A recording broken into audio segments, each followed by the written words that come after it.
a hand up to those who need it is something that I take seriously.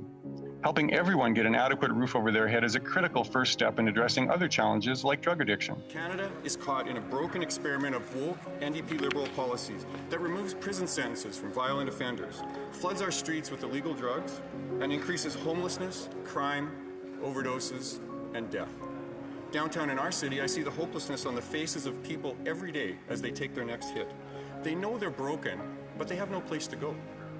1 in 5 families are skipping meals.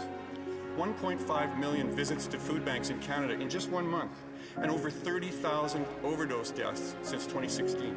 And after 8 years, drug overdoses are up. Thugs with smuggled guns are terrorizing our communities, and the number of people living on the street continues to rise. After 8 years, Canadians feel how broken this country has become. However, we can recover. Conservatives will crack down on crime. We will go after the gun smugglers, tackle the gang problem, and reform the revolving door bail system. With the relative ease in which criminals do not have to worry about going to jail because they either just get released back out into the general population, or worst case, maybe they have house arrest.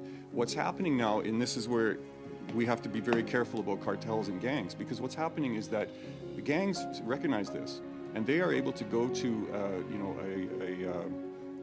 a vulnerable youth and say, hey, we want you to help us commit these crimes, but don't worry, nothing can happen. You might get a record, but that's it. You won't ever go to jail. You know, there's no consequences to your actions. NDP Liberals have a very different approach than Conservatives to crime. I believe in common sense. If a crime is committed, the criminal needs to answer. The woke NDP Liberal approach is that the criminal is the single most important person in the justice system. At home in Saskatoon, our local police make arrests in less than 10% of all thefts. Apparently, crime does pay. Why? Well, no consequences for the criminals, so no reason for the police to actually investigate. This is a direct result of Justin Trudeau's Catch and Release Bill C-75. Repeat offenders are being released on bail within hours, and Trudeau's Bill C-5 allows house arrest for those who do go. The so-called safe supply and harm reduction, and saying that we need to do more of this, we need more examples of this, more programs, expand the scope, etc. I direct him to British Columbia after barely a year, where the NDP government there, who were big supporters of this, all of a sudden pushed back and wanted to backtrack as fast as they could, because they applied some common sense to say that it doesn't really make sense to have free drugs in public places. Speaker, after 9 years of this NDP Liberal government, crime, chaos, and disorder are getting much worse in Saskatoon. In neighborhood after neighborhood, the government-fueled opioid crime spree is hurting everyday, common-sense Canadians. The Liberal-funded supervised drug consumption site on 20th Street has created a chaotic and dangerous situation for residents. Saskatoon and all of Canada is in crisis, an addictions crisis.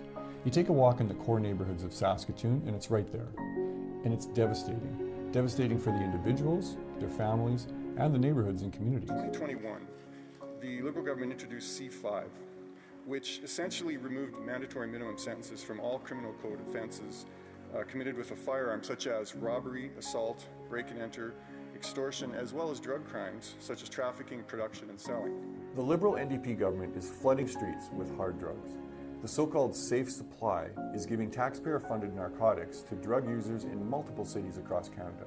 The so-called experts say it is a safe alternative to drugs like fentanyl, but in reality, it's making the opioid crisis worse. It's time to end the drugs and stop the crime. Let's bring it home.